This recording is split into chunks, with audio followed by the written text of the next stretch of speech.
नमस्कार साथियों, मैं राजीव मिश्रा आज एक कहानी लेकर आया हूँ जिसका नाम है वापसी।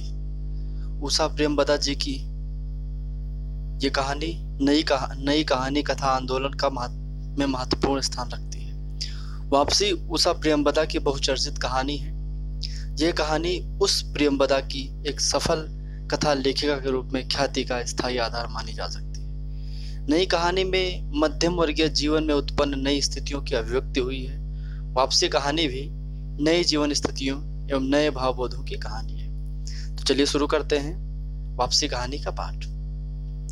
गजाधर बाबू ने कमरे में जमा सामान पर एक नजर दौड़ाई। 2 बक्स, डोलची, बाल्टी।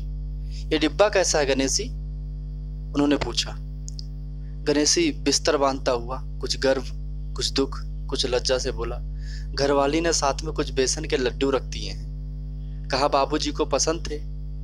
अब हम कहाँ गरीब लोग आपकी कुछ खातिर कर पाएंगे। घर जाने की खुशी में भी गजाधर बाबू ने एक विषाद का अनुभव किया, जैसे एक परिचित स्नेह आदर में सहज संसार से उसका नाता टूट रहा था।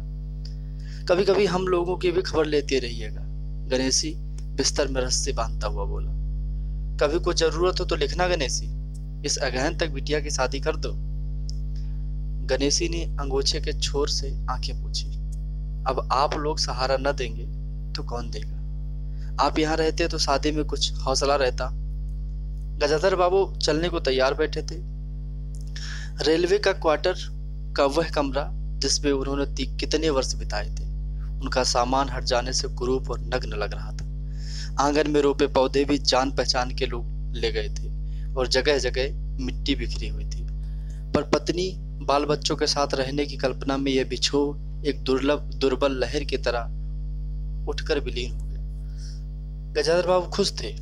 35 साल की नौकरी के बाद वह रिटायर होकर जा रहे थे। इन वर्षों में अधिकांश समय उन्होंने अकेले रहकर काटा था। उन अकेले क्षणों में उन्होंने इसी समय की कल्पना की थी जब वह अपने परिवार के साथ रह सकेंगे। इसी आशा के सहारे वह अपने अभाव का बोझ ढो रहे थे। संसार की दृष्टि से उनका जीवन सफल कहा जा सकता था। उन्होंने शहर में एक मकान बनवा लिया था। बड़े लड़के अमर और लड़की शांति की शादी कर दी थी। 2 बच्चे ऊंची कक्षाओं में पढ़ रहे थे। गजाधर बाबू नौकरी के कारण प्रायः छोटे स्टेशनों पर रहे और उनके बच्चे तथा पत्नी शहर में, जिससे पढ़ाई में बाधा न हो। गजाधर बाबू स्वभाव से बहुत स्नेही व्यक्ति थे और स्नेह के आकांक्षी भी। जब परिवार साथ था, ड्यूटी से लौटकर बच्चों के हंसते बोलते, पत्नी से कुछ विनोद करते, उन सब के चले जाने से उनके जीवन में गहन सूनापन भर उठा। खाली क्षणों में उनसे घर में टिका न जाता। कभी प्रकृति के ना होने पर भी उन्हें पत्नी की स्नेहपूर्ण बातें याद आती रहती। दोपहर में गर्मी होने पर भी 2 बजे तक आग जलाए रहती और उनके स्टेशन से वापस आने पर गरम गरम रोटियां सेकती। उनके खा चुकने और मना करने पर भी थोड़ा सा कुछ और थाली में परोस देती और बड़े प्यार से आग्रह करती। जब वह थके हारे बाहर से जाते तो उनकी आहट पा वह रसोई के द्वार पर निकल आती और उनकी सलज्ज आंखें मुस्कुरा उठती। गजाधर बाबू को तब हर छोटी बात भी याद आती और उदास हो उठते। अब कितने वर्ष बाद वह अवसर आया था जब वह फिर उसी स्नेह और आदर के मध्य रहने जा रहे थे। टोपी उतारकर गजाधर बाबू ने चारपाई पर रख दी, जूते खोलकर नीचे खिसका दिए। अंदर से रह रहकर कह कहों की आवाज आ रही थी। इतवार का दिन था और उनके सब बच्चे इकट्ठा होकर नाश्ता कर रहे थे। गजाधर बाबू के सूखे होठों पर स्निग्ध मुस्कान आ गई। उसी तरह मुस्काते हुए वह बिना खांसे हुए अंदर चले गए। उन्होंने देखा कि नरेंद्र कमर पर हाथ रखे शायद रात की फिल्म में देखे गए किसी नृत्य की नकल कर रहा था और बसंती हंस हंस कर दोहरी हो रही थी। अमर की बहू को अपने तन बदन, आंचल या घूंघट का कोई होश न था और वह उन्मुक्त रूप से हंस रही थी। गजाधर बाबू को देखते ही नरेंद्र धप से बैठ गया और चाय का प्याला उठाकर मुंह से लगा लिया। बहू को होश आया और उसने झट से माथा ढक लिया। केवल बसंती का शरीर रह रहकर हंसी दबाने के प्रयत्न में हिलता रहा। गजाधर बाबू ने मुस्कुराते हुए उन लोगों को देखा, फिर कहा, क्यों नरेंद्र, क्या नकल हो रही थी? कुछ नहीं बाबूजी, नरेंद्र ने सिर पिटाकर कहा। गजाधर बाबू ने चाहा था कि वह भी इस मनोविनोद में भाग लेते, पर उनके आते ही जैसे सब कुंठित हो चुप हो गए। इससे उनके मन में थोड़ी सी खिन्नता उपजाई। बैठते हुए बोले, बसंती चाय मुझे भी देना। तुम्हारी अम्मा की पूजा अभी भी चल रही है क्या? बसंती ने माँ की कोठरी की ओर देखा। अभी आती ही होंगी, और प्याले में उनके लिए चाय छानने चली गई। बहू चुपचाप पहले ही चली गई थी। अब नरेंद्र भी चाय का आखिरी घूंट पीकर उठ खड़ा हुआ।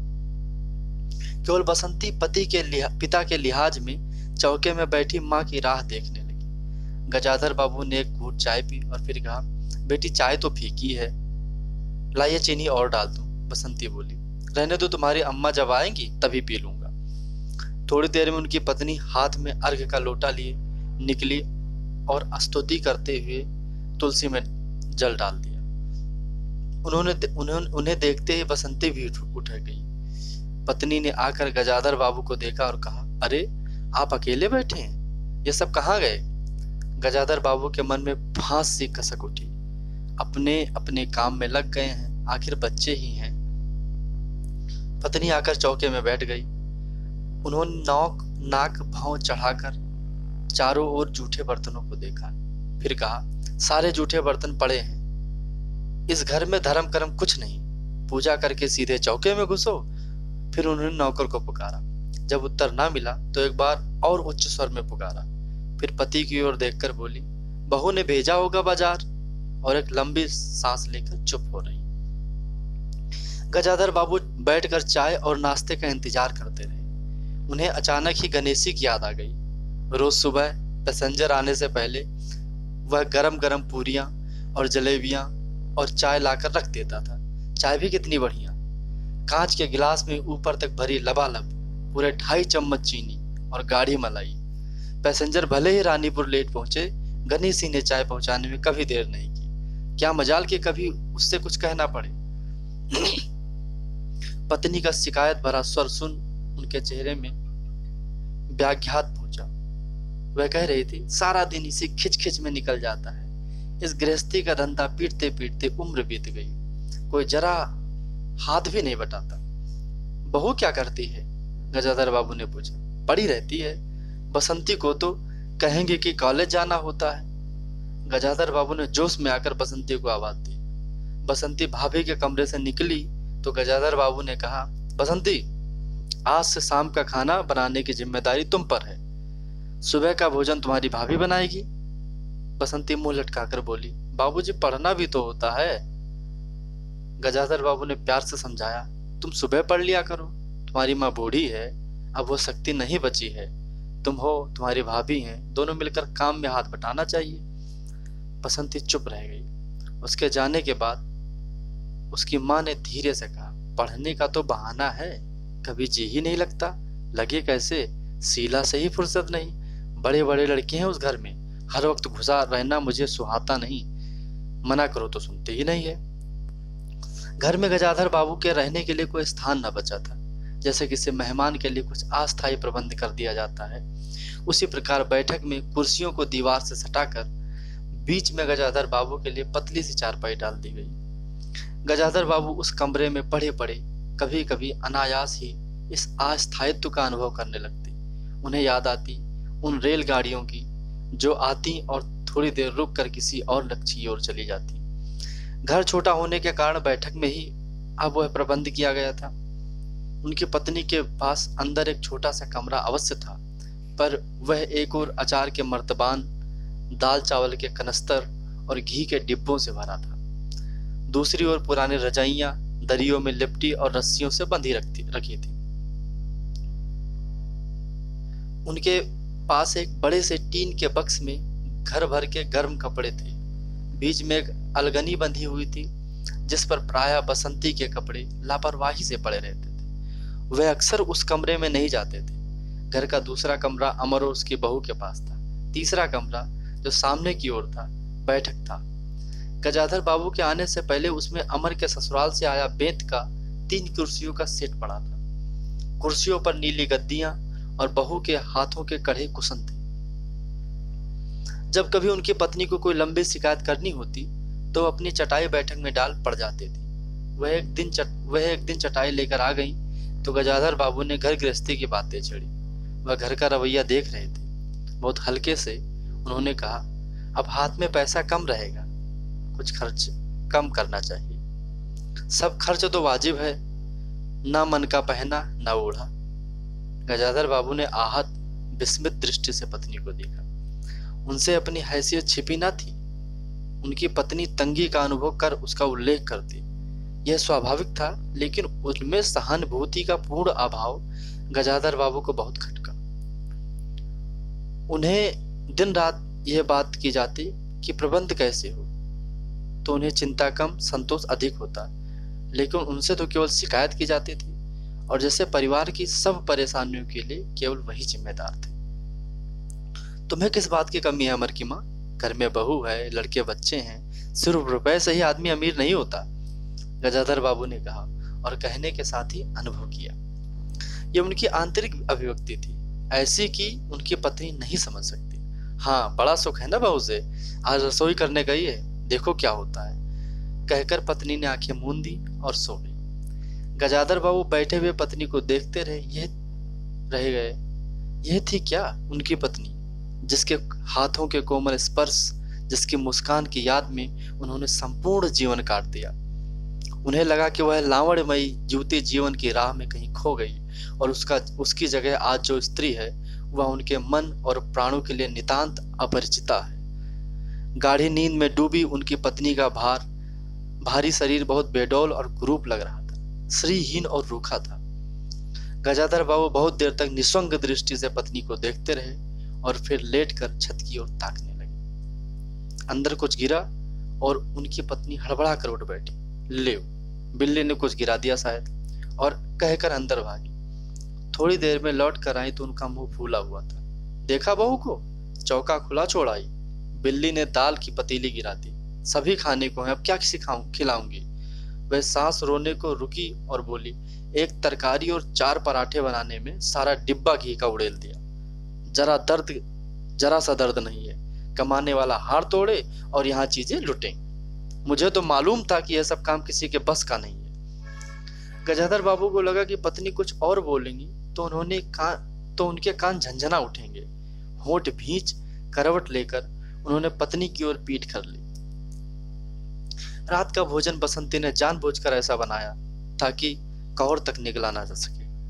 गजाधर बाबू चुपचाप खाकर उठ गए, पर नरेंद्र थाली सरका कर खड़ा हुआ और बोला, मैं ऐसा खाना नहीं खा सकता। बसंती तुनक कर बोली, तो न खाओ, कौन तुम्हारी खुशामद कर रहा है? तुमसे खाना बनाने को कहा था, नरेंद्र चिल्लाया। बाबूजी ने। तुमसे खाना बनाने को किसने कहा था? नरेंद्र चिल्लाया। बाबूजी ने। बाबूजी को बैठे बैठे यही सूझता है। बसंती को उठाकर मां ने नरेंद्र को मनाया और अपने हाथ से कुछ बनाकर खिलाया। गजाधर बाबू ने बाद में पत्नी से कहा, इतनी बड़ी लड़की हो गई है और उसे खाना बनाने तक का शऊर नहीं आया। अरे आता सब कुछ है, करना नहीं चाहती, पत्नी ने उत्तर दिया। अगली शाम माँ को रसोई में देख कपड़े बदल कर बसंती बाहर आई तो बैठक में गजाधर बाबू ने टोक दिया, कहाँ जा रही हो? पड़ोस में शीला के घर, बसंती ने कहा। कोई जरूरत नहीं, अंदर जाकर पढ़ो, गजाधर बाबू ने कड़े स्वर में कहा। कुछ देर अनिश्चित खड़े रहकर बसंती अंदर चली गई। गजाधर बाबू शाम को रोज टहलने जाते थे। लौट कर आए तो पत्नी ने देखा, क्या कह दिया बसंती? पत्नी ने कहा, क्या कह दिया बसंती से? शाम से मुंह लपेटे पड़ी है, खाना भी नहीं खाया। गजाधर बाबू खिन्न हो गए।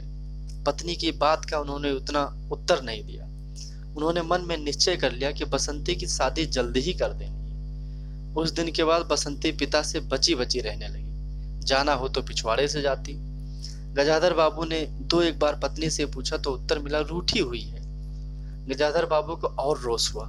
लड़की के इतने मिजाज, जाने को रोक दिया तो पिता से नहीं बोलेगी। फिर उनकी पत्नी ने ही सूचना दी कि अमर अलग होने की सोच रहा है। क्यों? गजाधर बाबू ने चौंक कर पूछा। पत्नी ने साफ साफ उत्तर नहीं दिया। अमर और उसकी बहू की शिकायतें बहुत थी। उनका कहना था कि गजाधर बाबू हमेशा बैठक में ही पड़े रहते हैं, कोई आने जाने वाला हो तो कहीं बैठाने की जगह नहीं।